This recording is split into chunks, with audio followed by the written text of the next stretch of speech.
I shall resign the presidency effective at noon tomorrow.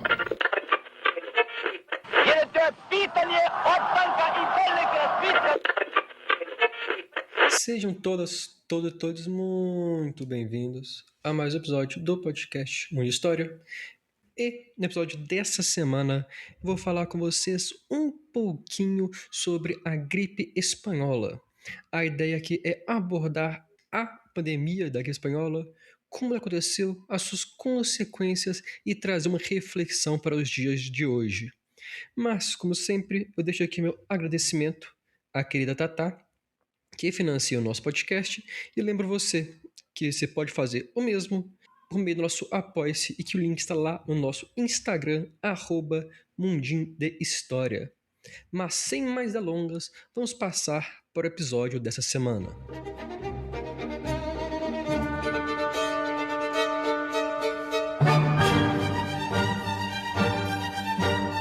Eu vou falar então da influenza, que é causada por um vírus, e no caso da gripe espanhola, o vírus H1N1. Alguns já podem ter lembrado ou reconhecido esse nome porque é o mesmo subtipo que causou a gripe suína no final dos anos 2000, mas no caso da final dos 2000, ela já tinha se modificado muito ao longo do tempo, e nós somos, como o Átila Yamarino comentou durante a pandemia, nós somos os descendentes dos sobreviventes da pandemia da gripe espanhola. Então, por isso, nosso corpo já estava mais acostumado, já estava mais preparado para lidar com ela nos anos 2000. Mas, então, para a história, nós temos que ir para março de 1918, lá no Texas, quando Albert Gistel, um militar, se tornou um dos primeiros casos da gripe que se daria origem à pandemia da gripe espanhola. Em 3 semanas, mais de 1.000 soldados foram hospitalizados nessa base e outros milhares tiveram que enfrentar os sintomas da gripe. E para piorar a situação, a doença se espalhou para a Europa, que, não bastando ter que lidar agora com a chegada da gripe espanhola, estava lidando ainda com o fim, ou os meses finais da Grande Guerra. Para você ter uma noção, estima-se que 3/4 do exército francês foi contaminado com H1N1. E ao longo de 1918, a gripe, por meio de navios militares e dos próprios militares, obviamente, se espalhou para o norte da África, Índia Britânica, China e Austrália, se tornando então assim uma pandemia, uma doença que se espalhou de forma rápida por todo o globo.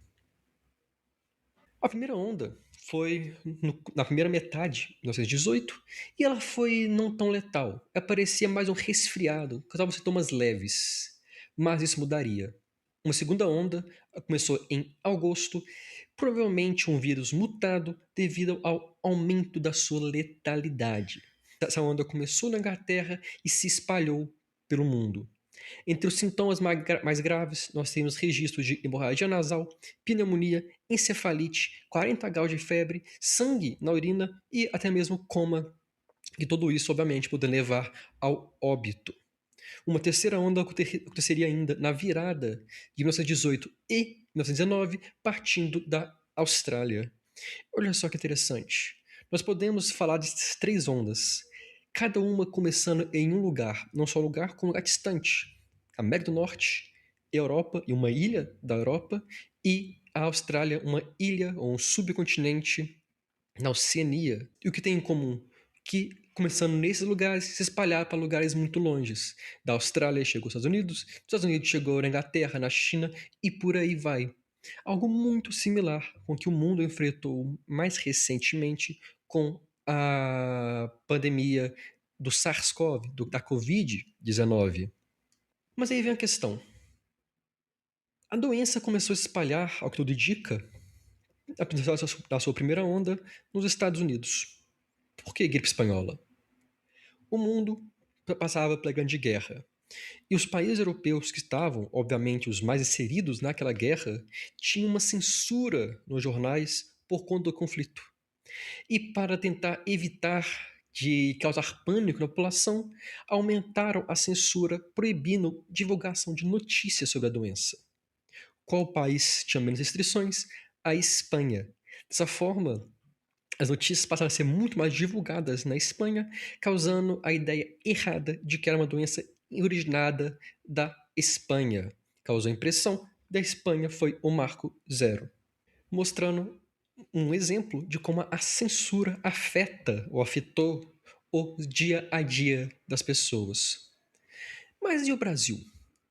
A gripe espanhola chegou no Brasil em 1918, quando a Marinha Brasileira retornou de Dakar com os militares, marinheiros contaminados, chegando até inclusive centenas de mortos navios. Obviamente, o navio tinha que atracar e atracou no Rio de Janeiro. Dessa forma, o vírus entrou no Brasil e se espalhou para o nosso território, causando inclusive a paralisação de serviços públicos para tentar controlar a contaminação. Por quê?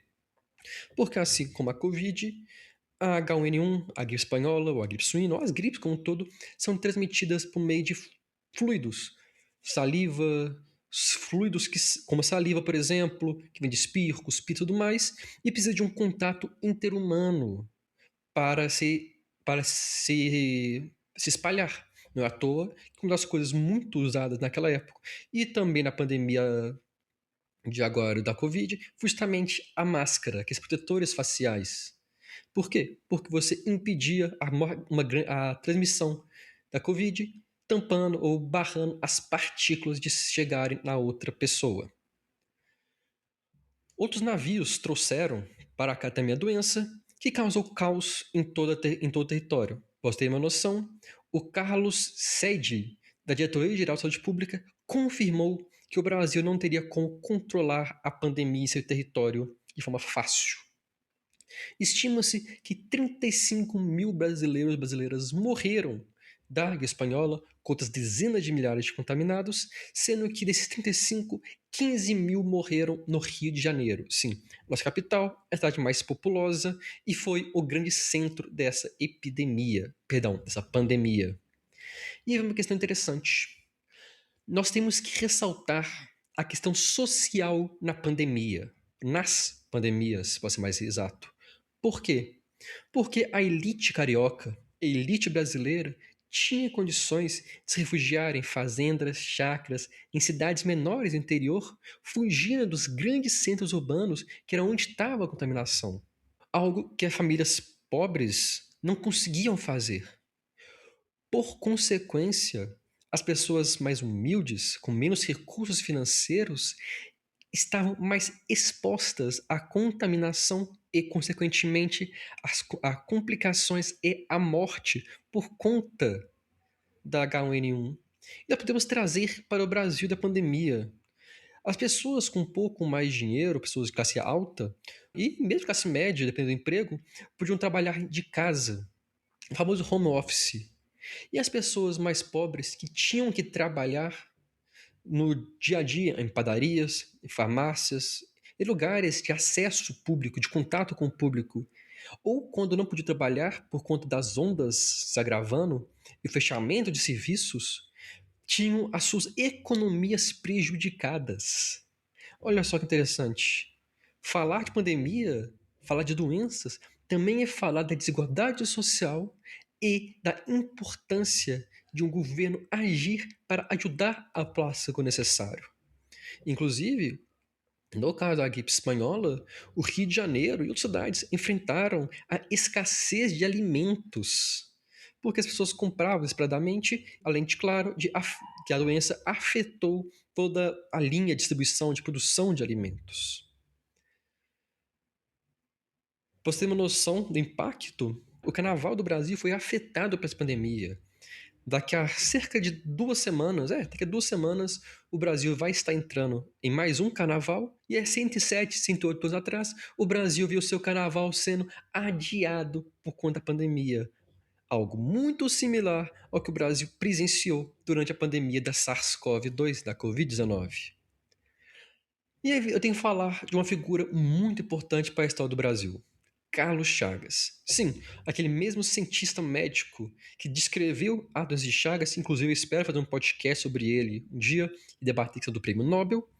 Ele foi o escolhido pela Diretoria de Saúde Pública para comandar a resposta à pandemia, construindo centros de acolhimento, centros de ajuda para as pessoas doentes. Chagas e sua família chegaram a serem contaminados pela gripe espanhola, mas sobreviveram. Diferente do presidente eleito Rodrigues Alves, que contraiu a gripe espanhola, vindo a falecer em janeiro de 1919. A gripe espanhola, ou a sua pandemia no caso, infectou cerca de 500 milhões de pessoas em todo o globo, matando de 50 a 100 milhões de pessoas. No cenário mais otimista, que foram, entre aspas, apenas 50 milhões de pessoas, foco muito nas aspas, isso daria aproximadamente 5% da população mundial. Entre isso, estima-se que 100 mil soldados morreram em decorrência da doença durante a Grande Guerra. E aí vem uma questão interessante.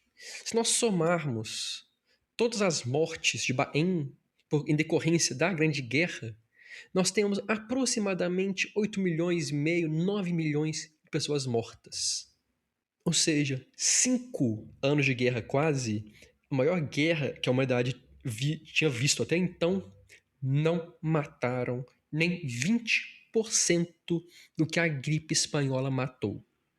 Ela foi uma das grandes pandemias, uma das mais perigosas, uma das mais letais pandemias da nossa história. E como eu fiz nesse episódio inteiro, recentemente o mundo passou pela pior pandemia do século XXI, a Covid-19. Assim como 100 anos atrás, o mundo foi paralisado pelas medidas de combate à pandemia para salvar o mais de vidas possíveis. Enquanto funcionários da saúde lutavam contra a doença, funcionários das áreas essenciais se arriscavam todos os dias de serem contaminados, milhares de pessoas eram contaminadas e milhares morriam ao longo da pandemia. Esse caso nos serve de uma lembrança, não apenas para honrar os milhões de mortos pelo mundo e os 700 mil mortos no Brasil, mas para lembrarmos que a pandemia da Covid-19 não foi a última. Uma nova pandemia pode se iniciar a qualquer momento e é provável que alguns de nós presenciem uma nova pandemia. E, portanto, nós temos que estar preparados para lidar com elas, do ponto de vista social, econômico e, obviamente, científico-médico. Nós temos que escutar os cientistas, escutar os especialistas e nos prepararmos enquanto ainda há tempo.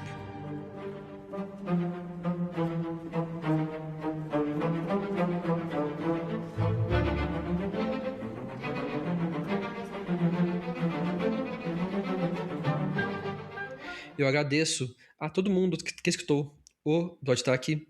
Convido vocês a nos seguir no Instagram, Twitter, Facebook, buscar e TikTok para estarem sempre por dentro quando o novo episódio for publicado. Lembra ainda que no nosso Instagram você tem acesso ao nosso Apoia-se para você ter interesse e condições financiar o podcast, que ajuda a manter o programa no ar, ajuda a nos manter motivados para continuar produzindo conteúdo para vocês, mas você também pode nos ajudar e muito compartilhando esse e outros episódios com os amigos, colegas, familiares, parentes, qualquer um que você acha que consegue entender um pouco mais sobre a história sobre o tema de hoje ou sobre a história como um todo. Espero que tenham gostado do episódio, espero ter achado interessante e vejo vocês na próxima semana. Um grande abraço e até lá!